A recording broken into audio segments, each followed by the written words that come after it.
30 నెలల్లో ఎస్ఎల్బీసీ సొరంగ మార్గం పనులు పూర్తి చేయిస్తామని రాష్ట్ర రోడ్లు, భవనాలు, సినిమాటోగ్రఫీ శాఖ మంత్రి కోమటిరెడ్డి వెంకటరెడ్డి హామీ ఇచ్చారు. అలాగే బ్రాహ్మణ వెల్లంల ప్రాజెక్టు త్వరితగతిన పూర్తవుతుందని అన్నారు. శనివారం రాష్ట్ర మంత్రి కోమటిరెడ్డి వెంకటరెడ్డి నల్గొండ మండలం గుండ్లపల్లి గ్రామం వద్ద D37 కాల్వ ద్వారా సాగునీటిని విడుదల చేశారు. ఈ సందర్భంగా ఏర్పాటు చేసిన మీడియా సమావేశంలో మంత్రి మాట్లాడుతూ నాగార్జున సాగర్ ఎడమ కాల్వ ద్వారా సాగునీటిని విడుదల చేయడం జరిగిందని, ఇందులో భాగంగా D37 ద్వారా సుమారు 50,000 ఎకరాలకు సాగునీరు అందనుందని మంత్రి తెలిపారు. గతంలో తాము అధికారంలో ఉన్నప్పుడే ఈ కాలువలను తవ్వడం జరిగిందని, అప్పటి నుండి గత సీజన్లో తప్ప నిరంతరం సాగునీరు ఇచ్చామని తెలిపారు. నాగార్జున సాగర్ ప్రాజెక్టు ద్వారా సాగునీటిని వదలడం వలన రైతుల ముఖాల్లో సంతోషం కనబడుతున్నదని తెలిపారు.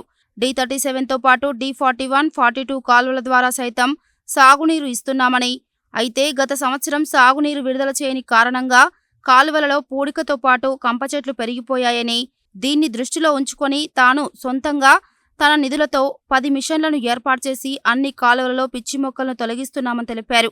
4-5 రోజుల్లో AMRP కింద ఉన్న అన్ని కాలువల ద్వారా చెరువులకు నీరు ఇస్తున్నామని ఆయన వెల్లడించారు.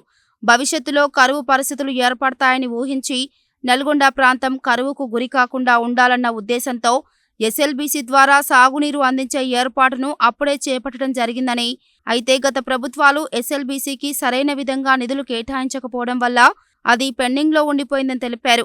ఇప్పుడు రాష్ట్ర ప్రభుత్వం ఎస్ఎల్బీసీ పూర్తికి 2,200 కోట్ల రూపాయలను విడుదల చేయడం జరిగిందని, యుద్ధ ప్రాతిపదికన 30 నెలల్లో ఎస్ఎల్బీసీ సొరంగం పనులు పూర్తి చేస్తామని, దీని ద్వారా బ్రాహ్మణ వెల్లంలకు సాగునీరు అందుతుందని తెలిపారు. ఎస్ఎల్బీసీ సొరంగం పూర్తయితే 4.5 లక్షల ఎకరాలకు సాగునీరు అందుతుందని ఆయన వెల్లడించారు. దీంతో పాటు ధర్మారెడ్డి సాగర్, శివన్నగూడెం తదితర ఎత్తిపోతలన్నీ పూర్తయితే మరో 3 లక్షల ఎకరాలకు సాగునీరు వస్తుందని, జిల్లాలో 1 ఎకరం ఖాళీ లేకుండా సాగునీరిచ్చి ప్రజల రుణం తీర్చుకుంటామని ఆయన తెలిపారు. తాము రైతుల సంక్షేమంతో పాటు నిరుద్యోగులకు ఉద్యోగ అవకాశాలు కల్పించడమే తమ ఉద్దేశమని మంత్రి తెలిపారు. రైతుల సంక్షేమంతో పాటు అన్ని గ్రామాలు, పట్టణాలకు రోడ్డు సౌకర్యం కల్పించడంలో భాగంగా డబుల్ రోడ్లను నిర్మిస్తున్నామని, నల్గొండ నుండి గుండ్లపల్లి మీదుగా నిర్మించే డబుల్ రోడ్డుకు రైతులందరూ సహకరించాలని ఆయన కోరారు. రోడ్డు మలుపులు లేకుండా ఉండే విధంగా రైతులు సహకరించాలని ఆయన కోరారు. ఎస్ఎల్బీసీ సొరంగం మిషన్ విడిభాగాల విషయమై అమెరికా కంపెనీతో మాట్లాడి యంత్ర పరికరం తెప్పించనున్నట్టు తెలిపారు. విదేశీ సహకారంతో నల్గొండ జిల్లాలో పరిశ్రమలు ఏర్పాటు చేసి యువతకు ఉపాధి కల్పిస్తామని ఆయన తెలిపారు. అదనపు కలెక్టర్ జె శ్రీనివాస్, మాజీ ZPTC Lakshmaiah, SE Srinivas Reddy, Nalgonda municipal chairman Bori Srinivas Reddy, vice chairman Abbagondi Ramesh Goud తదితరులు ఈ కార్యక్రమంలో పాల్గొన్నారు.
ఈరోజు D37లో దాదాపు 50,000 ఎకరాలకు కాలువల ద్వారా చెరువులు నింపడం, ఇండైరెక్ట్ గా కాలువల ద్వారా పారించడం ఒక పెద్ద డిస్ట్రిబ్యూటరీ.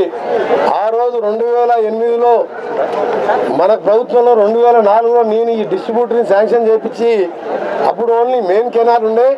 2004లో మన ప్రభుత్వం వచ్చినాక ప్రియతమ ముఖ్యమంత్రి అప్పటి దివంగత నేత రాజశేఖర రెడ్డి గారి ఆధ్వర్యంలో అన్ని డిస్ట్రిబ్యూటరీ పైకి వెళ్ళి గుర్రంపూడి దేవరకొండకి వెళ్ళి నా ఆయింటిపాల వరకు దాదాపు 400 కోట్లతో డిస్ట్రిబ్యూటరీ నిర్మించుకున్నాం. అందులో మేజర్ డిస్ట్రిబ్యూటరీ ఇదొకటి.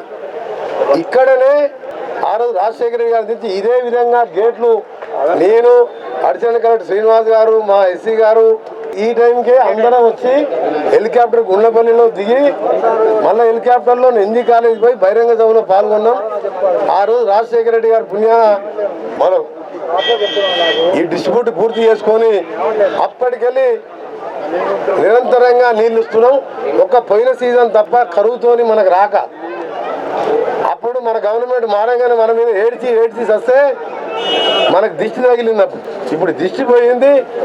కాంగ్రెస్ పార్టీలో వర్షం కూడా కాంగ్రెస్ పార్టీలో కలిసిపోయి ఇవ్వాలా మన అందరి ముఖాల్లో సంతోషం. నాకైతే పట్టరాని సంతోషం అనిపిస్తుంది. ఎందుకంటే ఆ రోజు మా నాయకుడు ఓపెన్ చేసిన గేట్లని ఈరోజు నేను ఓపెన్ చేసిన మనం ఈరోజు మీ అందరికీ హామీ ఇస్తున్నా. D39, D40, 41 పైన D29, 30 ఇప్పుడు ఆడికి పోతున్నాం. అక్కడ కూడా ఓపెన్ చేస్తున్నాం. అక్కడ మిషన్లతోని మొత్తం 10 మిషన్లు పెట్టినా కాలువలు పూడకపోయినాయి అని చెప్పి పోయినసారి నీళ్లు రాక కంప చెట్లు పెరిగి మొత్తం నీళ్ళు ఇప్పినా కిందికి పోకపోతే ఇవాళ ఉదయమే మాది జడ్పీటీసీ మా శ్రీనివాస్ గౌడ్ చెప్పి మా నాయకులందరికీ చెప్పి నేను కొన్ని హైదరాబాద్కి వెళ్ళి మిషన్లు చెప్పి స్థానిక నాయకులను అడిగి అన్ని డిస్ట్రిబ్యూట్ కూడా ఫస్ట్ జంగల్ క్లియరింగ్ చేపిస్తున్నా. ఎందుకంటే 4-5 రోజులలో ఎంటైర్ ఏఎంఆర్పి కింద ఉన్నకెలా నల్గొండ అసెంబ్లీ కాదు అన్ని కెనాలు కూడా అన్ని చెరువులు నింపాలి. తర్వాత పారుగంత ద్వారా నీళ్ళు ఇవ్వాలి. గ్రౌండ్ వాటర్ పెరగాలి. ఇవాళ గర్వంగా చెప్తున్నా బ్రాహ్మణ ప్రాజెక్ట్ నడవాలన్నా సొరంగం పూర్తి కావాలి. ఇవాళ అదే కోమటిరెడ్డి వెంకరెడ్డి నన్ను అసెంబ్లీలో ఇల్లు కట్టలేదని చెప్పి గట్టిగా అడిగితే కుర్చీ ఎక్కినంత మాత్రాన నా సభ్యత్వాన్ని రద్దు చేసిండు. మళ్ళా 3 ఏళ్ళకే పార్లమెంట్ సభ్యులైన 3 నెలలకే ఢిల్లీలో తీసుకొచ్చి 1000 కోట్ల నిధులు తీసుకొచ్చిన దేశవ్యాప్తంగా కోమటిరెడ్డి వెంకరెడ్డి తెలిసిపోయింది.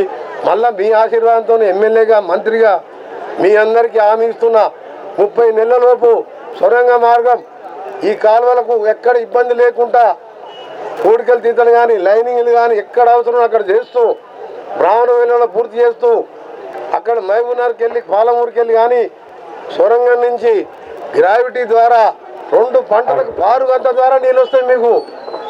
మీరు అర్థం చేసుకుంటలేదు. ఇప్పుడు ఏం మార్పు ఓటర్ల కోసం ఎదురు చూస్తుంది మీరు. రేపు సొరంగం పూర్తి అయితే నాతో పని లేదు నీకు. ఇక 2 పంటలకు పురుషుదా కదా నీకు నీళ్ళు మీరు. అప్పుడు కోమటిరెడ్డి వెంకరెడ్డి మీకు ఆ నీళ్ళల్లో ఒక వెంకరెడ్డిని చూస్తాడు. నేను లేకున్నా ఎమ్మెల్యే ఉన్నా చనిపోయినా బతికినా ఆ నీళ్ళల్లో వెంకరెడ్డి కనిపిస్తాడు. ఆ సొరంగాన్ని పూర్తి చేస్తా. గౌరవ ముఖ్యమంత్రి గారు రేవంత్ రెడ్డి గారు ఉత్తమ్ కుమార్ రెడ్డి గారు నిన్ను అడగగానే నిన్ననే మంత్రి గారు చెప్పాను మీ మంత్రి గారి కాన్ఫరెన్స్లో ఏదంటే కానీ శాంక్షన్ ఒకటే చెప్పిండు సాగర్లో. విన్నరా లేదా మీరు? కోమటిరెడ్డి వెంకరెడ్డి కాన్ఫరెన్స్లో ఏదంటే అది అన్నాడు. అంటే నా కోరిక ప్రజలు తెలంగాణ రైతులు నా నల్గొండ కాన్ఫరెన్స్ నా నల్గొండ జిల్లా 30 నెలలలోపే సొరంగాన్ని పూర్తి చేపించి ప్రతి భావన వేలలో పూర్తి చేపించి 4,50,000 ఎకరాలకు కృష్ణమ్మ నీళ్లతో మీ కాళ్ళు కడిగి మీ రుణం తీర్చుకుంటా. రాజకీయాలలో ఉన్నాడు ఎన్నేళ్ళు బతికినామని కాదు, ఎన్నిసార్లు గెలిచినామని కాదు, ఒక్క మంచి పని చేస్తే 100 ఏళ్ళు చరిత్రలో మిగిలిపోతాం. 100 ఏళ్ళు బతికి ఏం చేసినామని కాదు. నా కోరిక నెరవేరబోతుంది. ఆ తర్వాత సాగర్ ద్వారా 6 లక్షల ఎకరాలు, శివన్నగూడెం మరిగూడెం ద్వారా 3 లక్షల ఎకరాలు, శ్రీశైలం సొరంగ మార్గం బ్రాహ్మణ వెల్లెముల ద్వారా ధర్మారెడ్డి బునాదిగాని కాలువ అక్కడ గన్నమల్ల రిజర్వాయర్ ద్వారా ఎకరా లేకుండా నీళ్ళు అందించడం. నల్గొండ జిల్లా ప్రజల రుణం తీర్చుకుంటాం. ఎందుకంటే మీరు మన గెలిపించిన గెలుపు మామూలు గెలుపు కాదు. ఒక్కొక్కరికి మైండ్ బ్లాక్ అయిపోయింది. 5,75,000 మెజార్టీ, భారతదేశంలో 7వ ర్యాంకు. భువనగిరి ఎంపీ ఓడిపోతుందంటే 3 లక్షల మెజార్టీ. ప్రతి ఎమ్మెల్యే 55,000 పైనే దగ్గర తక్కువ ఎవరు లేరు. ఒక సీటు మా పొరపాటుతో ఒక సీటు పోయింది మాకు జిల్లాలో. ఈ సీట్లు ఓట్ల కంటే ఎక్కువ మా ప్రజల రైతాంగం కళ్ళల్లో సంతోషం చూడాలి. నా జీవితం ధన్యమైనట్టుగా భావిస్తున్నా. దగ్గరికి వచ్చింది ధన్యమయ్యే రోజు. ఎందుకంటే 26 నెలలు అయితే సొరంగం పూర్తి అవుతుంది. అప్పుడు గ్రావిటీ ద్వారా రోజు నీళ్లు రావాలి. ఈ కాలువలు 24 గంటలు బారాలి. మా పొనుగోడు లిఫ్ట్ కూడా పొనుగోడు జిల్లాపేట రేగట్ట చెరువు, అలాగే నర్సింగ్పట్ల గంగదేవం చెరువు, దాని పైన ఉన్న కంచనపల్లి పైనే ఉన్న కెనాల్ పైన కంచనపల్లి చెరువు ఉంటుంది. ఈ 4 చెరువులు కూడా ఎస్టిమేట్ వేయించినాం. దోనపల్లి ఎల్లాని చెరువుకి డైరెక్ట్ నింపుతుంది. అంతా ప్లాన్ చేసుకున్నా. నా పని ఒకటే, రైతుల పని, నిరుద్యోగుల పని, ఉద్యోగాలు కల్పించడం, స్కిల్ డెవలప్మెంట్ సెంటర్ని ఏర్పాటు చేయడం చాలా సంతోషంగా ఉన్నది. కనగల చెరువు అర్జెంట్ నింపాలి. దాని కింద పెద్దలూరు, తిమ్మన్నగూడెం, తేలికంటిగూడెం మొత్తం తోటలు, బత్తాయి తోటలు. రాక్షసుడు, మానవత్వం లేని పాలకుడు. ఎప్పుడైతే పాలకులకు మంచి గుణం ఉన్నదో, నేను, నా కుటుంబం, నా బిడ్డ, నా అల్లుడు, నా మన్మడు అని స్వార్థం పెరిగిపోయి ప్యాలేసులు కట్టుకొని 100 కోట్లతోని ఫామ్ హౌసులు కట్టుకొని ఒక స్వార్థంతో పరిపాలించిన నాయకులు ఉంటే, కరువుతోని విలవిల్లాడే కాదు, కాళేశ్వరం 7 లక్షల కోట్లతోని అప్పు తెచ్చి కాళేశ్వరం 2 లక్షలు కట్టిండు, కూలిపోవడం అయింది. ఇదే సొరంగానికి ఆ రోజు 1000 కోట్లు 2000 ఇస్తే రామనవెల్లిలో పూర్తి అవుతారు. సొరంగం పూర్తి అయితే 20 ఏళ్ళల్లో మనం 10,000 కోట్ల పంట తీసుకుంటాం మనం. కానీ పాపాతుడు ఈ కోమటిరెడ్డి వెంకరెడ్డి మీద కోపంతో నిధులు ఇవ్వలేదు. ఆఖరికి ఎమ్మెల్యేగా కూడా నన్ను డిస్క్వాలిఫై చేసిండు. దేశ చరిత్రలో మొట్టమొదటిసారి నన్ను, సంపత్ కుమార్ని. వెంకటరెడ్డి కోపం ఏంటంటే వెంకటరెడ్డికి పేరు వస్తుంది, వెంకటరెడ్డికి పేరు వస్తుంది. నాకేమైనా 1000 కోట్ల 1000 ఎకరాల భూమి ఉందా వాళ్ళలాగా? ఫామ్ హౌస్లు ఉన్నాయా వాళ్ళలాగా? ఉండేది కిరాయిల్లు. బాబురావు కూడా 3 ఎకరాల భూమి. 7 ఎలక్షన్లకు పోటీ చేసిన అప్పుడప్పుడు చూడు కేసీఆర్, నీ కొడుకు, నీ బిడ్డ, నీ అల్లుడు అప్పుడు చూడు. 0కి వెళ్ళి 1,00,000 కోట్లకు పెరిగినావు. నేను రాజకీయాలు ఫస్ట్ అప్పుడే చూడు, ఇప్పుడు ఎంత చూడు. ఏం మిగిలలే. నాకేం అవసరం లేదు. ప్రజలు బాగుంటే చాలు, రైతులు బాగుంటే చాలు. నాకు ఇలా చాలా సంతోషంగా ఉంది. మీ అందరికీ హామీ ఇస్తున్నా, ఏమైనా 3 ఏళ్ళు వచ్చిన 3 నెలలు కొత్త చదువుకొని అందరినీ సెట్ చేసుకున్నాం. మళ్ళీ 3 నెలలు ఎలక్షన్లు పోయింది. ఇవాళ గుండ్లపల్లికి వెళ్ళి స్టార్ట్ చేసినాం. మీ ఊళ్ళోనే తోటకాడ భోజనం చేసినాం. 30 కోట్లకి వెళ్ళి బ్రహ్మాండమైన నేషనల్ హైవే రోడ్ వస్తుంది. పని అవుతుందా లేదా? నేషనల్ హైవే ఎక్కడ వంక టిక్కర్ ఉన్నా రైతులందరూ సహకరించాలి. లక్ష్మయ్య కానించి, రాజు కానించి, రైతు మూల మీద 100 కరువులు ఉన్నాయి. ఎంతోమంది పిల్లలు చచ్చిపోయిన నా కళ్ళ ముందల. అందుకనే డబల్ రోడ్లు వేపిస్తున్నా, జిల్లా మొత్తం వేపిస్తున్నా, రాష్ట్రం మొత్తం కూడా తిరుగుతున్నా రోడ్ల కోసం. గడ్కరీ గారితో కొట్లాడిస్తున్నా. మీ అందరికి చెప్తున్నా, మీరందరూ పోయి కూడా అలా కాలు పట్టుకొని, నాకు ఇక్కడ కరెంటు స్తంభాలు ఉంటే ఆఫీసర్లకు చెప్తాను. ఇప్పుడే స్తంభాలు కూడా జరపాలి. స్టేట్ ఉంటే ఇదంటే రాత్రి కూడా బండ్లు పెరిగినాయి. ఇంటికి 4 మోటార్ సైకిల్ అయినాయి, కార్లు పెరిగినాయి, ట్రాక్టర్లు పెరిగినాయి. ఒక ప్రాణం ఏదైనా తీసుకురావచ్చు. కోట్లు పోతే సంపాదించవచ్చు, మంచి ప్రాణం పోతే తీసుకొస్తామా? అందుకని రోడ్డు కూడా స్టేట్ వచ్చే విధంగా ఇక్కడ ఉన్న గ్రామస్తులు అన్ని చుట్టుపక్కల గ్రామాల వాళ్ళు వచ్చాను. మీకు గదం భూమి పోతే ఏం కాదు, 10 ఫీట్లు పోతే ఏమంది? బంగారం పోయిందా మీకు? కానీ ఒక మనిషిని జీవితం కాపాడిన వాళ్ళు అవుతారు. ఆ టర్నింగ్లో చూడక రయ్య పోతుంటారు వాళ్ళు. అందుకనే ఈ రోడే కాదు, మొత్తం రోడ్లు వేయించారు. అనంతరం మీకెళ్ళి వేమిరెడ్డిగూడెం, పగిడిపల్లి వాగు మీద బ్రిడ్జి కానీ, ముషంపల్లి కానీ, తప్పకుండా నల్గొండ కాన్ఫరెన్స్ని మొత్తం ఆదర్శంగా చేయడం, దేశంలో 2-3 ఇండస్ట్రీలు తీసుకురావాలని చెప్పి మన ముఖ్యమంత్రి గారు శ్రీధర్ బాబు గారికి చెప్పిన. విజయవాడ, హైదరాబాద్, నార్కట్పల్లి, చిట్యాల మధ్యలో కానీ ఎక్కడ కానీ ఎక్కడ ఫారిన్ కంపెనీ ఇన్వెస్ట్మెంట్ ఇండస్ట్రీ వస్తే ఇక్కడ ఒక పెద్ద ఇండస్ట్రీ పెడితే 10-20 వేల మందికి మన చదువుకున్న పిల్లలకు ఉద్యోగాలు కల్పించాలని రేపు అమెరికాలో నాకు తెలిసిన కొన్ని కంపెనీలతో మీటింగ్ పెట్టుకున్నాను. రేపు సాయంత్రం సోమవారం నైట్ అమెరికా పోతున్నాను.